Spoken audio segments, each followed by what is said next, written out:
we're going to have one additional 5-minute presentation, and then we're going to have our panel discussion after that. And this 5-minute presentation is given by Lauren Knapp.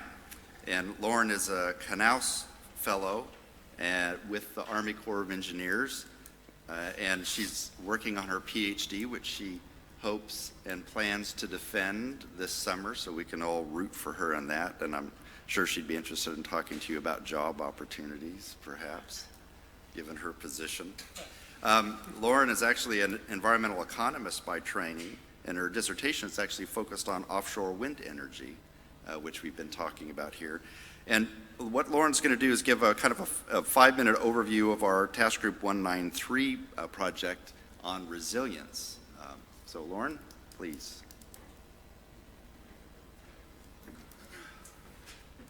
Thanks, Todd. So I'll be quick. I have 5 minutes left, but also I know I'm one of the last things between you all and happy hour. So, and interestingly, this is the first time I've met Todd. We're in the same group within the U.S. Army Corps of Engineers, but he's down in the south in Vicksburg, and I'm up in D.C., so it's great to meet some of my fellow colleagues today. Just quickly before I launch in, I thought it would behoove us to, if I were to just give you a quick overview on projects I'm working on at the Army Corps of Engineers. Broadly speaking, I've been brought on board to really help with the evaluation of resilience efforts for the projects that the Corps of Engineers does. So really in two buckets, if you will. I'm working on costing out port resilience efforts in the face of large disaster events. And I've just recently been pulled in on a joint project with our Department of Transportation on quantifying supply chain impacts, both direct and indirect costs, using, and this is a hindcast model, we're hoping to develop and using empirical data to look at port operations. So I'm really excited about that. That is a broad base of support from the secretary level to folks in Hampton Roads, Virginia. The second broad approach that I'm working on is valuation, really monetization of natural and nature-based features. So it works really well with this discussion here. So living shorelines, beaches, dunes, beneficial use projects, and really trying to monetize the services that they provide. And I'm particularly interested in flood risk management services. So Peter, colleagues, and Burton, I'm happy to join you in this effort. But my direct supervisor, Julie Rosati, asked me to brief you today on the Task Group 193, the resilience of the maritime and inland waterborne transport system. She regrets not being here today, but this has been an effort, I'm sure you all are aware, that started not too long ago, and I'm just here to give you an update on that. So quickly, if you could just look at the schematic here, and it's just a nice layout of a function of, on the x-axis we have time, and on the y-axis we have functionality, and this is just a nice layout to describe and really visually illustrate what happens to a system when you have stresses and disturbances. So I'll go into that a little bit more. How do I advance? Bring it back. Okay, yeah. That makes sense. So the purpose of the Task Group 193 report, basically it's just to define, summarize, review, overview, and recommend.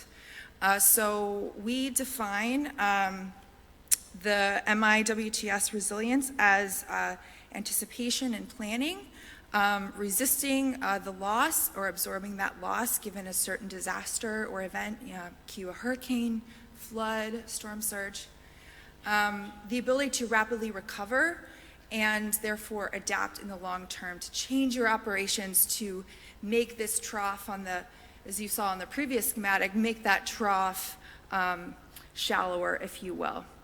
And this translates into more cost-efficient operations and things of that nature. So the report is also summarizing stressors and disturbances, as well as reviewing case studies that you all have talked about at this conference today and yesterday. And I'll go into that in a little bit, but I also want to point out it's overviewing the resilience methods and metrics. I think the most interesting part of the report is there are several approaches to do this, and then recommend next steps. So several case studies we're considering, overview episodic and long-term stressors and disturbances. So several case study examples are episodic earthquakes and tsunamis. In Japan, although Japan is a unique example because they've had this ability to also bring in that long-term learning because of their geographic location and the nature of the island. They've been hit by large events for a very long time, so they've been able to bring in this long-term piece and have been able to learn over time, also given these episodic events. Also flooding, we recently pulled in an inland example with Blancpain here in Belgium, and Hurricanes Katrina and Sandy, which have been very drastic events in the U.S. We also have, thanks to Doug, I don't know if he's still here, and the folks at Rambo, a long-term case study example with planning for climate change in the Port of Long Beach in California. And that was recently just added. But all of this just includes best practices, including infrastructure for natural nature-based features. Just a quick example finding, long-term resilience plans. We're looking at low probability but high impact events. These are really critical to understand. But really the key is to establish long-term plans before these events occur, right? So quick upcoming tasks and needs. We're looking for a couple other developing country case studies. So if you have any examples of ones that you really think ought to be in this report, I'd be happy to talk to you. The report's about 80% done, and hopefully they're hoping to have it peer reviewed sometime this spring and summer, and communicate the findings in a short course, reverse course.